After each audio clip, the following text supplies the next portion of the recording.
Students, welcome again. Last video में मैंने आपको अप टू क्वेश्चन नंबर 30 कराए थे, जो हमारे थ्योरी के क्वेश्चन चल रहे थे।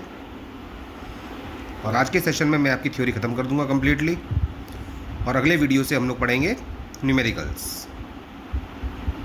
Question number 31, distinguish between calls in arrears and calls in advance, जिसके बारे में पहले भी हम लोग पढ़ चुके हैं।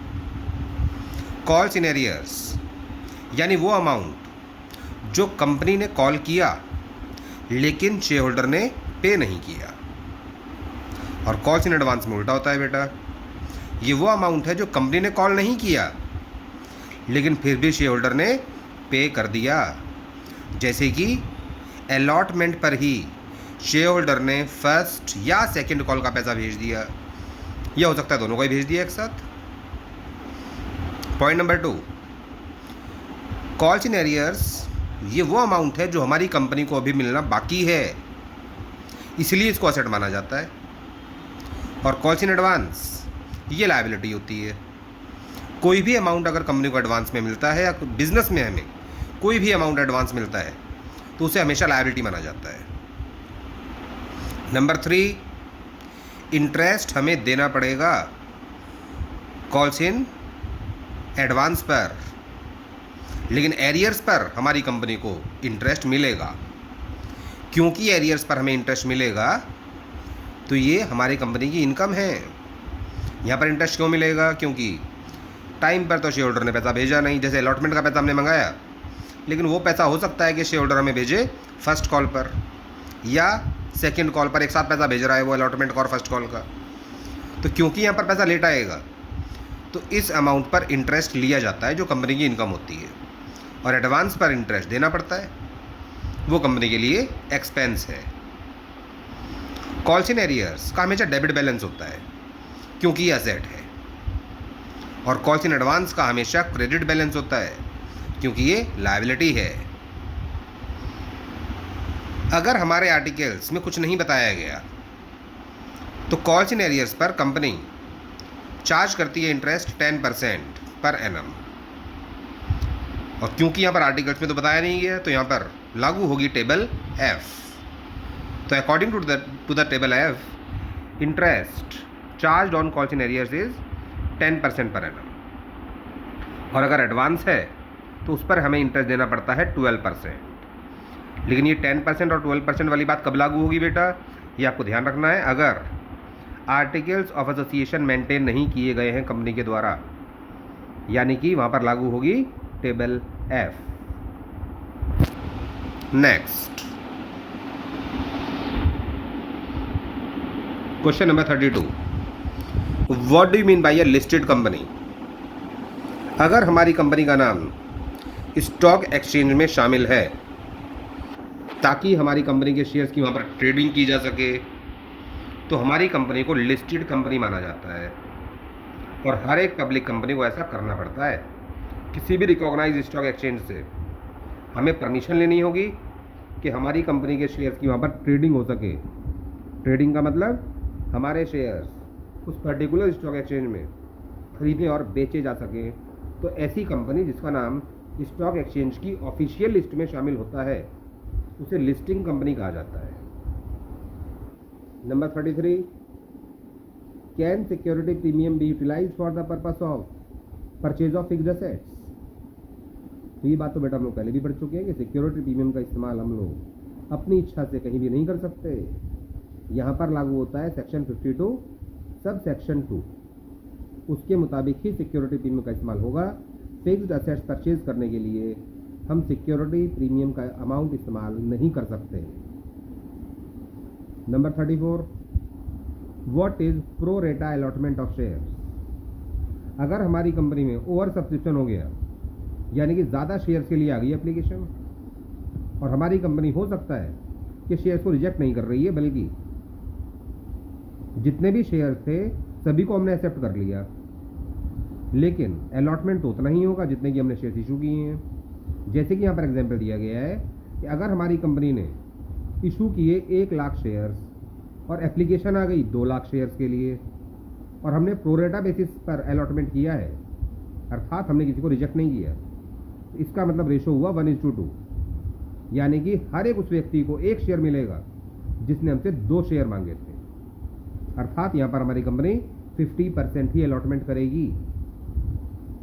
तो ऐसे अलॉटमेंट को ही हम लोग बोलते हैं pro rata allotment. Pro rata means proportionately allotment, यानी ये रेशो के अकॉर्डिंग। ये रेशो डिपेंड करेगा इस बात पर कि एप्लीकेशन कितनी आई थी और हमने इशू कितने शेयर्स किए थे।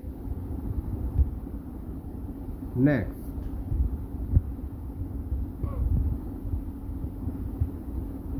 Question number 35, what is meant by capital reserve. Capital reserve का मतलब क्या होता है? 11th क्लास का टॉपिक है, एग्जाम में आ चुका है बेटा 1 नंबर का 2010 में। एग्जाम के अकॉर्डिंग आपको इसमें केवल फर्स्ट 2 लाइन्स लिखनी है, लेकिन समझने के लिए पूरा समझना है।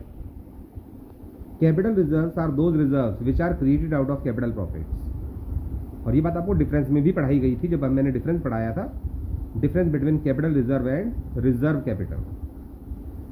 तो कैपिटल रिजर्व हमेशा कैपिटल प्रॉफिट से बनाया जाता है। कैपिटल प्रॉफिट क्या होता है वो आगे लिखा हुआ है बेटा। Capital profits are those profits which are not earned in the normal course of the business, यानी कि वो प्रॉफिट जो बिजनेस के लिए नॉर्मल अर्निंग्स नहीं है, ये तो अब नॉर्मल प्रॉफिट होता है। जैसे कि मैंने आपको एग्जाम्पल दिया था कि अगर हमने बिजनेस का कोई एसेट बेचा और वो एसेट बेचते वक्त हमको प्रॉफिट हो गया, या उसके अलावा भी यहाँ पर भी बहुत सारे एग्जाम्पल दिए जाएंगे। These reserves can not be utilised for the distribution of dividend. अर्थात ये वो रिजर्व है जिसे एज अ डिविडेंड डिस्ट्रीब्यूट नहीं किया जा सकता। ये कंपनी के लिए प्रॉफिट तो हो गया, कैपिटल प्रॉफिट है तो क्या हुआ है, तो प्रॉफिट ही, लेकिन ये प्रॉफिट डिस्ट्रीब्यूट नहीं होगा। Example, profit on sale of fixed assets. Example number 2, profit on revaluation of fixed assets. जैसे कि हम लोग पार्टनरशिप में करते हैं रिवैल्यूएशन, ऐसी कंपनीज में भी होता है, लेकिन यहाँ पर जो प्रॉफिट होगा वो हमेशा कैपिटल रिजर्व में ट्रांसफर करना पड़ेगा। Third example, premium on issue of shares and debentures. अगर शेयर्स या डिबेंचर्स को उनकी फेस वैल्यू से ज़्यादा कीमत पर बेचा गया तो वो भी कंपनी के लिए प्रॉफिट है। Profit on redemption of debentures. Debenture एक प्रकार का लोन है, अगर डिबेंचर्स की पेमेंट करते वक्त हमें प्रॉफिट हो गया, प्रॉफिट कब होगा, जब उनको हम लोग कम पेमेंट करेंगे। अगर हमारी डिबेंचर्स की वैल्यू है 10 लाख और हमने उनको पेमेंट की है 9.5 लाख, दैट मीन्स डिस्काउंट पर हमने पेमेंट किया है, तो ये कंपनी के लिए प्रॉफिट हो जाता है। Profit earned by a company prior to its incorporation. Registration company का हुआ नहीं, उससे पहले ही कंपनी ने काम शुरू कर दिया। इनकॉर्पोरेशन से पहले कोई भी कंपनी काम शुरू नहीं कर सकती, और अगर काम शुरू कर दिया है तो वो प्रॉफिट भी कैपिटल प्रॉफिट माना जाएगा, और ये प्रॉफिट ट्रांसफर करना पड़ेगा कैपिटल रिजर्व में। नेक्स्ट एग्जाम्पल जो बहुत ज़्यादा इंपॉर्टेंट है, क्योंकि इसका यूज़ न्यूमेरिकल्स में होगा बार बार। Profit on forfeiture and reissue of shares. अगर हमने किसी भी शेयर को फॉरफिट किया, फॉरफीचर का मतलब होता है बेटा शेयर्स को जब्त कर लेना। जब कोई शेयर होल्डर कंपनी को पैसा पूरा पे नहीं करता, कि अलॉटमेंट का पैसा नहीं भेजा, या फर्स्ट कॉल का या सेकंड कॉल का, तो कंपनी वो शेयर्स कैंसिल कर देती है, और उन शेयर्स पर जितना भी पैसा कंपनी को मिला था वो पैसा कंपनी खा जाती है। अर्थात ये तो कंपनी के लिए प्रॉफिट हो गया, और फिर ये अमाउंट ट्रांसफ़र किया जाता है कैपिटल रिजर्व में। लेकिन ये अमाउंट कैपिटल रिजर्व में ट्रांसफ़र केवल तभी होगा जब ये शेयर्स रीइशू हो जाएंगे। केवल रीइशूड शेयर्स का पैसा ही कैपिटल रिजर्व में ट्रांसफ़र होता है। तो अगर हमने किसी शेयर को फॉरफिट किया, उसके बाद उसे रीइशू कर दिया, तो उस पर कंपनी को जो भी एक्चुअल गेन होगा वो अमाउंट पूरा का पूरा ट्रांसफ़र हो जाएगा कैपिटल रिजर्व में। Capital reserve are shown on the liability side of the balance sheet. Reserve तो कोई भी हो बेटा, ये हमेशा बैलेंस शीट में लायबिलिटी साइड दिखाया जाता है। और मैंने आपको ये बात पहले भी बताई थी कि बैलेंस शीट में विदाउट हेडिंग और सब हेडिंग किसी भी आइटम को शो नहीं किया जाता। तो यहाँ पर इसकी हेडिंग होगी शेयर होल्डर्स फंड, और सब हेडिंग होगी रिजर्व्स एंड सरप्लस। ये सब हेडिंग है बेटा, ध्यान रखिएगा, reserve and surplus. Major heading होती है इसकी share holders fund. Question number 36, what is meant by pro rata allotment of shares. ये थोड़ी देर पहले समझाया था मैंने भी आपको पिछले पेज पर ही, क्योंकि ये क्वेश्चन एग्जाम में आ चुका है तो एक नंबर के हिसाब से इसमें क्या आंसर लिखेंगे वो मैंने शॉर्ट में दिया हुआ है। Sorry. In case of over subscription a company can proportionately allot the shares to its members instead of rejections. अगर कंपनी में ज़्यादा शेयर्स के लिए एप्लीकेशन आ गई, जिसे बोलते हैं ओवर सब्सक्रिप्शन, एक कंपनी क्या कर सकती है, प्रपोर्शनेटली शेयर्स का अलॉटमेंट कर सकती है अपने मेंबर्स को, अर्थात वो कंपनी रिजेक्शन नहीं कर रही है शेयर्स का, तो इसे बोलते हैं pro rata allotment. Number 37, what is meant by issue of shares at par. अगर किसी भी शेयर को फेस वैल्यू पर इशू किया जा रहा है तो उसे ही बोलते हैं issue of shares at par. अगर ज़्यादा कीमत पे बेचेंगे तो वो कहलाता है issue of shares at premium. Next question number 38,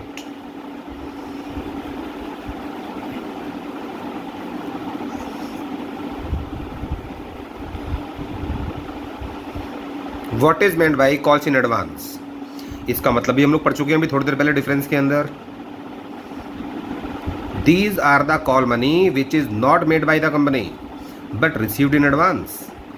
ये वो कॉल का पैसा है जो कंपनी ने अभी तक मंगाया नहीं है लेकिन एडवांस में आ गया ये पैसा, तो इसे बोलते हैं calls in advance. At what rate is interest paid by the company on calls in advance if it is not prepared its own articles of association. ये भी आपको बताया गया था अभी थोड़ी देर पहले, और ये क्वेश्चन 2013 में एक नंबर का आ चुका है बेटा। इसका आंसर आपको बताया गया था 12% per annum. According to table F, calls in advance पर इंटरेस्ट पे किया जाता है 12%। What is meant by calls in arrears. इसका मतलब भी हमने थोड़ी देर पहले पढ़ा था।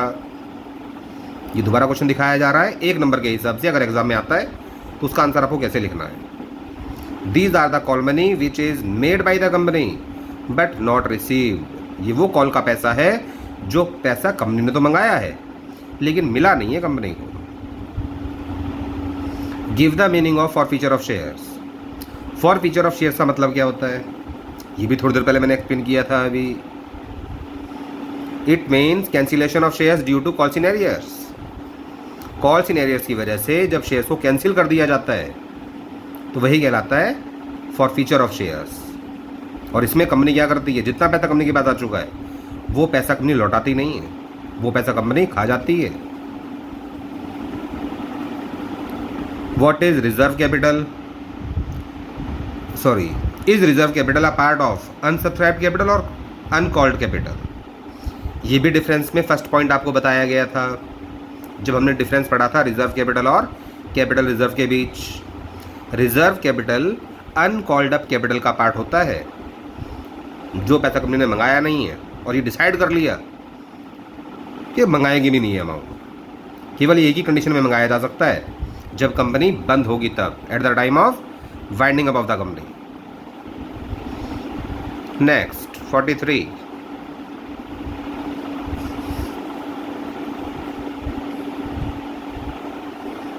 What is meant bye a share.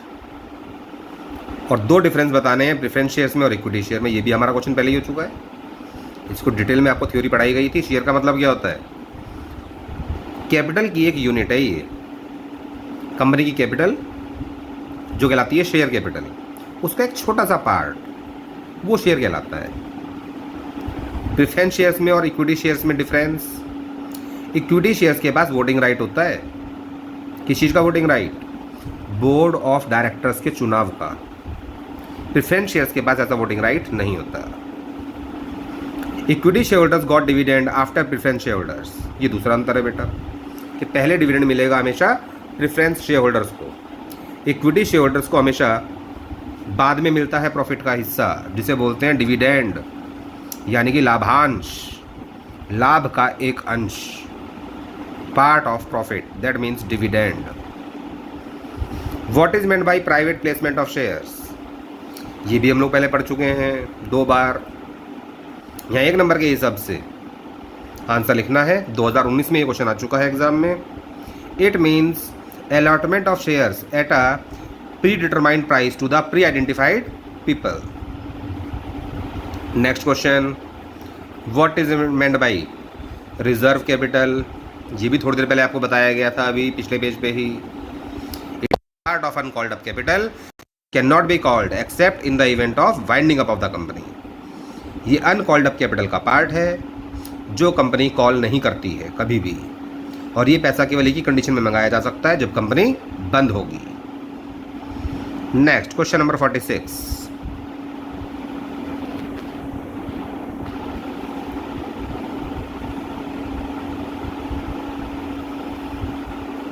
Capital reserve is created out of dash profits. बेटा ये लेटेस्ट क्वेश्चन है 2020 का, ध्यान से देखिएगा। कैपिटल रिजर्व ये क्रिएट होता है हमेशा कैपिटल प्रॉफिट से, तो फिल इन द ब्लैंक में क्या आएगा? कैपिटल। Question number 47,